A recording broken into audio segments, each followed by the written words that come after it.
Hi, it's a lovely warm sunny day down here today in the polytunnel here. It's beautiful. It's about 22, 23 degrees.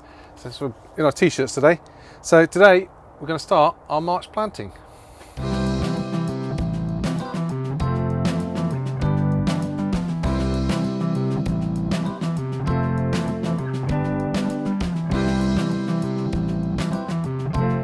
So the last week we've had temperatures in the evenings down to -5 at night, but the next couple of weeks are looking like they're going to be a lot milder. And although we're not frost free yet, there are a few things we can get going and planting, and those are things that actually will tolerate a little bit of frost, and if necessary we can always bring them inside. What we're going to start today with is our peas and beans. So what we're going to do is we've got these guttering lengths, and we just put a little bit of tape across the end, and then we filled these up with some general purpose compost.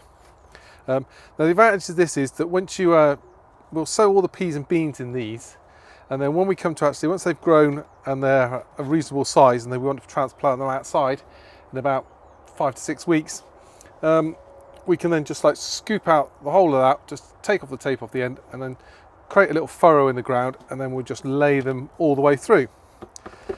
So we've got 3 varieties of peas and 2 French beans and 1 mangetout to put in today. So these ones are the Blue Lake French beans. Now I'm going to be quite generous to these because these ones we harvested from last year, so we don't know how well they're going to germinate. So I'm just going to lay those along in the trough there. Now I've soaked these overnight in water. I'm just going to push those down in to the compost.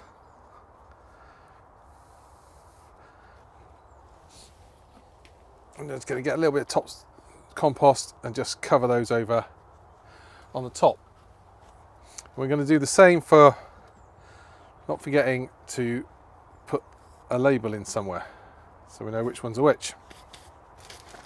So this is our one set of peas, and same principle, just going to tip them out along the line. To say, putting plenty in because it's not like when you buy a pack of peas or pack of beans, you only get like we do with cucumbers, you only get 4 or 5. So you might as well get a load in there. You can always thin them out later on. It doesn't really cost a lot per pea. Now I always find that rather than planting tons and tons of peas, if we've got like 2 lots of French beans like this, and then also peas and mangetout, that is more than enough for us as a family throughout the summer.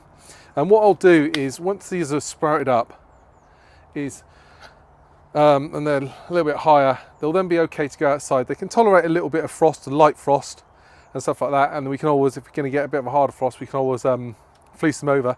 But you do need to protect them from the pigeons and the other birds because they will just pick them to pieces otherwise. So we will be fleecing them around when they first go out. And then also, when I put these in, what I normally do is dig a trough, lay some more peas in the bottom, and then these plant in there. And that way, that if they do get damaged by frost, there's still some peas underneath that will actually grow up through, and also it sort of staggers the crop a little bit.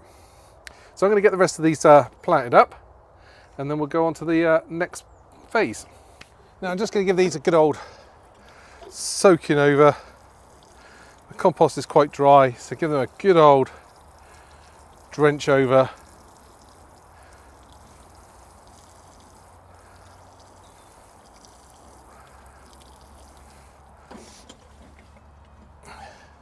Any water, that excess water, will just drain out the ends of the pipes. Now once they've given a good old drench, we're just going to hook them onto our brackets in the green in the polytunnel. Now I'm hoping that, normally in the past we've had like loads of problems with mice, and very often if you plant peas and you come back and nothing's germinated, if you check the soil, all the peas have gone. So I'm hoping that, although mice could climb up this framework and get in there, I'm hoping that they won't find this yet. If that is the case, we'll plant some more and we'll hang them up on the ridge bar with some ropes. So let's get the other ones in. So there we have all our guttering pieces in place. Let's push those peas just down into the soil a little bit. And hopefully we'll get some good germination in here, and the mice won't find them, but I will let you know. So the next thing they're going to be doing is sowing a few brassicas. Now, last year we ended up with all our brassicas ready all at the same time, so which is no good at all, because you end up with 10 cauliflowers is all you need to use straight at the same time. So this year we're going to sort of do a few sowings every couple of weeks. So normally I'd wait until sort of end of March to start these, but I was thinking that actually if I start them now, if we lose the first batch to frost, or they don't germinate particularly well, it's not a big deal, because in a couple of weeks time we'll be sowing some more. So today we've got in our bag of seeds here, we have some broccoli, some cabbage, some cauliflower. We're going to put a few spring onions in as well. So nothing complicated here, we're just using some multi-purpose compost, and we're going to use some of this vermiculite. Now vermiculite is really not great stuff. A lot of people wear a mask, but if you're careful, what I always find is if you get the vermiculite and you gently pour it out into the middle, and then you just cover it over the compost, that just keeps down all the dust rather than just pouring it all on top. So I'm just going to mix that in.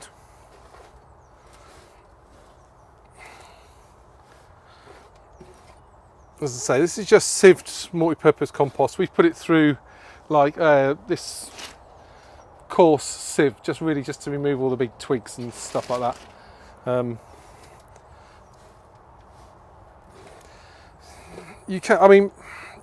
I don't ever buy seed starting mix.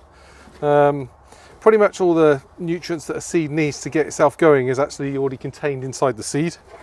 It just needs something to put its roots into. It's not actually going to end up pulling a great deal of nutrients from this soil. It's more important that the beds that you end up putting the plants into have got the nutrients in, rather than actually when you're doing the seed mixes. So we're just going to use these. We use these sort of plastic trays for doing all our things. It's about 1 inch square. Find they work quite well. So just going to cover that all over.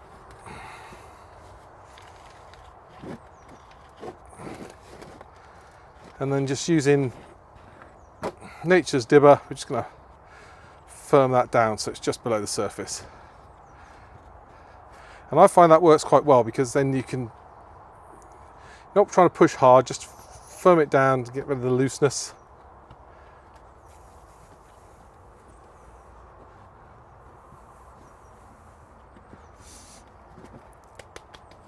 And what you're aiming for is just something that's just below the surface. That means that we can just drop the seeds in and then cover over with another layer to actually cover them up, rather than having to dig holes and drop the seeds in. So let's start off with, and last night I went through and labelled, got all the labels written out. And the plan is here, we're going to plant 5 lots of each variety along here, and then, as I say, in a couple of weeks time we'll be planting some more of exactly the same, so that we've got a succession of every fortnight we've got a set of plants that are actually coming on and ready to go. So let's get all the labels out, and let's start off with some cauliflower. Now these are Clapton.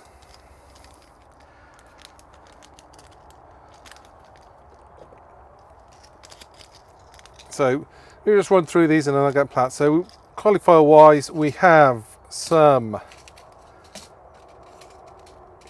Clapton, all year round, Primo, oh that's cabbage, sorry, Romanesco, which are the little greeny ones, Cartizon F1, and Candid Charm.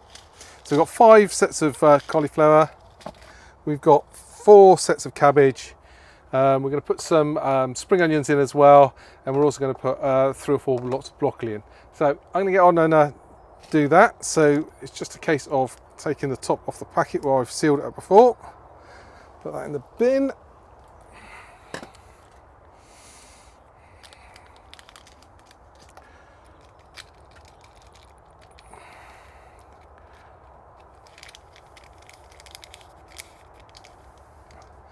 And then I'm just going to put a couple of seeds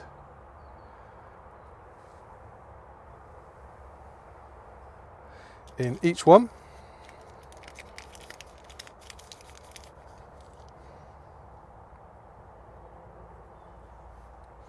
And then label that up. So I'm going to get the rest of these done and we'll come back. So this is our 2 trays worth of seeds. We've got, as I say, our cauliflower, broccoli, our cabbage and some multi-sown spring onions in there. Now we've not followed the rules exactly in terms of like 2 to 3 seeds per cell. That's very much dependent on what type of seed we were using. Where we've got new seeds, especially where you've got like F1 seeds where you only get 20 seeds per packet, we've just put 1 in. Where we've got a larger number of seeds, or where we're using last year's seeds, which are sort of only just coming up to their sow by date, or they're nearly expired, we've put multiple ones in because obviously the germination is going to be a bit poor for that. I mean, the classic example is some of the F1 cauliflowers, you get about 20 seeds in a packet, whereas something like the all year round cauliflower, you get like 1,000 seeds per packet. So obviously you can afford to sow more seeds each time when you've got 1,000 seeds than when you've got 20. So we're going to get these watered and into the greenhouse, and we'll see how they do. So in terms of the other planting for the this March, at home we've got our exhibition onions which we need to pot on. We've also got the peppers that are now ready to be potted on, and the aubergine. We're now in the second, or the end of the first week of March. End of next week we'll be putting our tomatoes in. That'll give us a 6-week window to actually get them growing and up and ready before they need to come out here into the polytunnel. About a week after that we'll be looking at putting in the cucumbers, so that'll be like the 3rd week of March. And then towards the end of March, depending on how the weather is looking, that's the point at which we will be starting all the rest of the sort of crops. So we'll start to be thinking about putting in things of like melons and other bits and pieces, and also multi-sown beetroots. As I say, at the moment it's still too cold during the evenings to actually put stuff out in the beds, so that won't happen until sort of April time, but still plenty to be doing in March. As I say, we've got the brassicas planted up, we've got the peas and beans done. So next week will be the tomatoes, then we're looking at cucumbers and multi-sown things like a beetroot, and then also by the time we get to that point we should also have these germinated, or some of them germinated, and then we'll also have another set on the go germinating, so that we can keep our crop throughout the year. So once we've harvested one, we've still got other ones to be putting in their places, so we can carry on growing throughout the season. So that's it from me today. It's a lovely day. I've had to open the door because it's so hot and toasty in here, and we will catch you again next time. Cheerio.